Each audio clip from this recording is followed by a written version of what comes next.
हर रोज एक नई कहानी देखने के लिए चैनल को सब्सक्राइब करें और बेल आइकन दबाना ना भूलें। रात के करीब 2 बजे नवीन अपने कमरे में खराटे लेकर गहरी नींद में सो रहा था। तभी उसका फोन बजता है। गहरी नींद में होने के कारण नवीन कॉल नहीं उठाता, लेकिन लगातार फोन बजने से उसकी नींद खुलती है और वो फोन उठाकर बोलता है। हेलो, कौन? कहाँ मर रहे हो तुम नवीन? एकता बेबी, क्या हुआ तुम्हें? तुम रो क्यों रही हो? तबीयत खराब है? कोई चोट लग गई क्या? नहीं, वो ना। हाँ हाँ बोलो, क्या दिक्कत हो गई? नवीन, प्राची का ब्रेकअप हो गया है नवीन। उसकी ये बात सुनकर घबराया हुआ नवीन अपने बगल में रखा हुआ तकिया उठाकर जोर से फेंकता है और फोन पर एकता से कहता है। प्राची का ब्रेकअप हो गया? तुम इसलिए रात को 2 बजे मेरे फोन की घंटी पर घंटी बजा रही हो? मतलब सच में? हाँ, क्योंकि वो मेरी बेस्टी है और वो बहुत दुखी है। उसको नींद भी नहीं आ रही है। क्या हाल हो रहा होगा उसका। बेबी, ब्रेकअप उसका हुआ है तो तुम क्यों रोकर बाढ़ लाना चाहती हो? देखो, सो जाओ, हम सुबह बात करते हैं। मुझे बहुत बुरा लग रहा है। मुझे रोना भी आ रहा है, नींद भी नहीं आ रही। यार, इस बॉर्डम को मैं कैसे समझाऊं? देखो, अगर तुम ऐसे ही पूरी रात रोती रही और सोई नहीं तो तुम्हारी आंखें सूज जाएंगी और तुम्हारा चेहरा अच्छा नहीं दिखेगा। इसलिए सो जाओ प्लीज। ठीक है, मैं सो जाती हूँ। Good night. इतना कहकर एकता कॉल कट कर देती है और नवीन गहरी सांस लेकर कहता है। क्या है ये? ब्रेकअप इसकी बेस्टी का हुआ है और ये रो ऐसे रही थी जैसे इसका ब्रेकअप हुआ हो। इसका रोना सुनकर तो एक पल के लिए घबराहट ही हो गई। पानी पीकर आता हूँ। दोस्तों, अक्सर रिलेशनशिप में आने के बाद लोगों के साथ ऐसा होता रहता है। नवीन और एकता 1 साल से एक दूसरे के साथ थे और मजे की बात ये थी कि वो एक ही मोहल्ले में रहते थे। और उससे ज्यादा मजे की बात ये थी कि दोनों गर्लफ्रेंड बॉयफ्रेंड हैं। ये बात सारा मोहल्ला जानता था, इसीलिए इन्हें छुप छुप कर नहीं मिलना पड़ता था। लेकिन एकता की हरकतें नवीन को बहुत तंग किया करती थी। एक सुबह वो बाइक स्टार्ट कर निकलने ही वाला होता है कि तभी तेजी में भागती हुई एकता आकर फटाक से उसकी बाइक पर बैठ जाती है और कहती है। कहाँ भागे जा रहे थे? मुझे तो बुला लेते। अरे ऑफिस नहीं, कहीं और जा रहा हूँ। तुम आज ऑटो से चली जाओ। कहीं और? कहाँ जा रहे हो, बताओ। काम है कुछ जरूरी। हाँ, तो क्या काम है यही बताओ। मुझे नहीं बताओगे तो किसे बताओगे? एकता, लेट हो रहा है, उतरो बाइक से। नहीं बताना तो मत बताओ, लेकिन नुक्कड़ तक मुझे तो ड्रॉप कर दो। उन दोनों की बात बगल से दूध ले जा रही पड़ोसन रजनी सुन लेती है और कहती है। ओहो प्यार के पंछी, अभी तक गली में ही मंडरा रहे हैं। देरी नहीं हो रही क्या तुम दोनों को? हो रही है आंटी। एकता, बात मानो ना। तुम मेरी बात मानो ना। देखो ना आंटी, थोड़ा दूर छोड़ने में कितने नखरे दिखा रहा है ये। अरे अभी ये नखरे दिखा रहा है, कुछ सालों में जब शादी होगी तब तू नखरे दिखाएगी। क्यों? क्या आंटी आप भी। अरे नवीन, चलो भी। चल ही रहा हूँ, हेलमेट पहन लो। देखा आंटी, कितना ध्यान रखता है ये मेरा। रखना ही पड़ेगा, तो गर्लफ्रेंड जो है इसकी। इतना कहकर रजनी वहाँ से चली जाती है और एकता भी हेलमेट पहनकर नवीन के कंधे पर अपना हाथ रखती है, जिसके बाद दोनों वहाँ से निकल जाते हैं। इसी तरह एकता अपना ज्यादा से ज्यादा समय नवीन के साथ बिताया करती।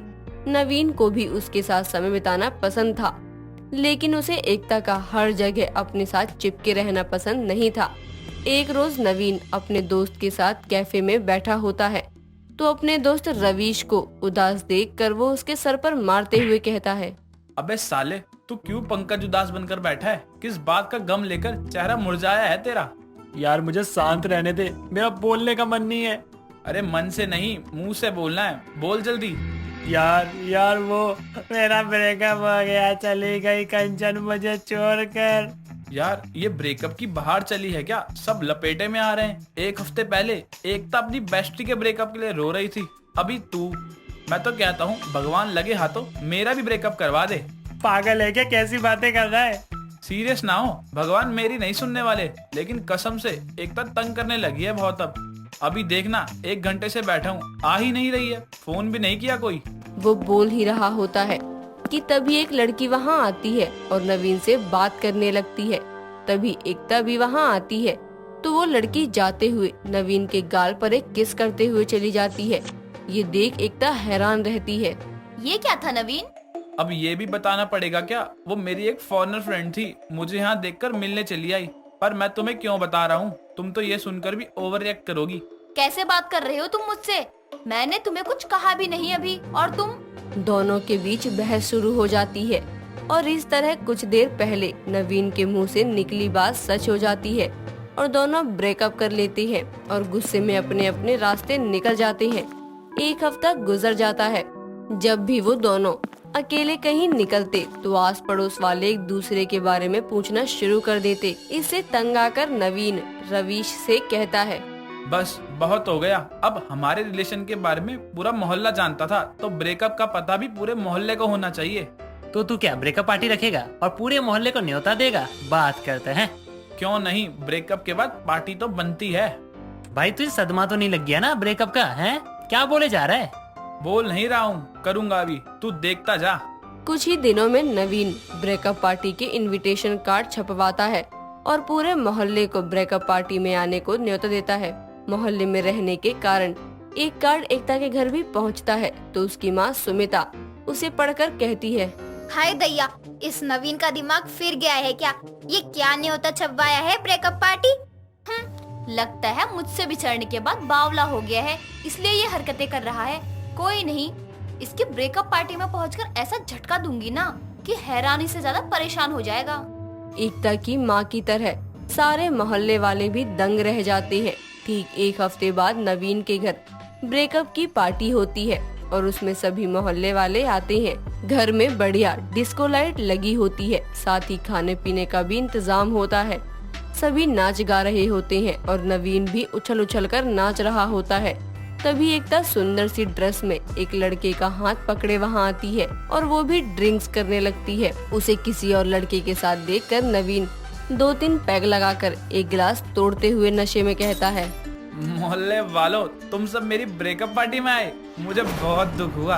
अरे मैंने न्योता क्या भिजवा दिया, सारे मुंह उठाकर चले आए। और रुका का तो क्या कहूँ, एकता जिससे मेरा ब्रेकअप हुआ है ये भी मुंह उठाकर आ गई। नहीं, ये तो इस छपरी को उठाकर लेकर आई है। ब्रेकअप की खुशी में पार्टी का न्योता तुमने दिया। हम सब तो तुम्हारी खुशी में शामिल होने आए, लेकिन तुम्हें देखकर लग रहा है सबसे ज्यादा दुखी तुम ही हो। यार तुम दोनों तमाशा क्यों बना रहे हो? मैं नहीं, ये कर रही है तमाशा। अरे मेरी ब्रेकअप पार्टी में किस बंदर को ले आई बिना पूछे? हाँ ले आई, लेकिन तमाशा तो तुमने उस ब्रेकअप पार्टी और उसका न्योता देकर बनाया है। जा रही हूँ मैं। एकता गुस्से में वहाँ से जाने लगती है। तभी नवीन गाना गाते हुए कहता है, मुझे छोड़कर जो तुम जाओगे बड़ा पछताओगे। एकता मान जाओ ना। इतना कहकर ज्यादा नशे में होने के कारण वो बेहोश होकर गिर पड़ता है। अगली सुबह जब उसकी आंखें खुलती हैं, तो उसके बगल में रवीश सोया होता है, जिसे वो लात मारकर बेड से गिरा देता है। बेचारा रवीश जमीन पर ही सिकुड़कर सो रहा होता है। तभी एकता नवीन के लिए नींबू पानी लेकर आती है और उसे देते हुए कहती है, जब संभलती नहीं है तो इतनी पीते क्यों हो? इसे पियो और आकर नाश्ता करो, माँ ने पोहा भेजा है। तुम तो पहले जैसा ही बर्ताव कर रही हो। क्या तुम सब कुछ? हाँ भूल गई, और तुम भी भूल जाओ, समझे? और आगे से कभी ब्रेकअप और ब्रेकअप की पार्टी की बात भी दिमाग में आई ना तो गमले से ही सर पर मारूंगी। नवीन जोर से हंसता है और बेड से उठकर एकता को कसकर गले लगा लेता है। दोस्तों, अगर आपको ये कहानी पसंद आई तो इसे लाइक करें, शेयर करें और कमेंट करके बताएं कि कहानी में आपको सबसे अच्छा क्या लगा।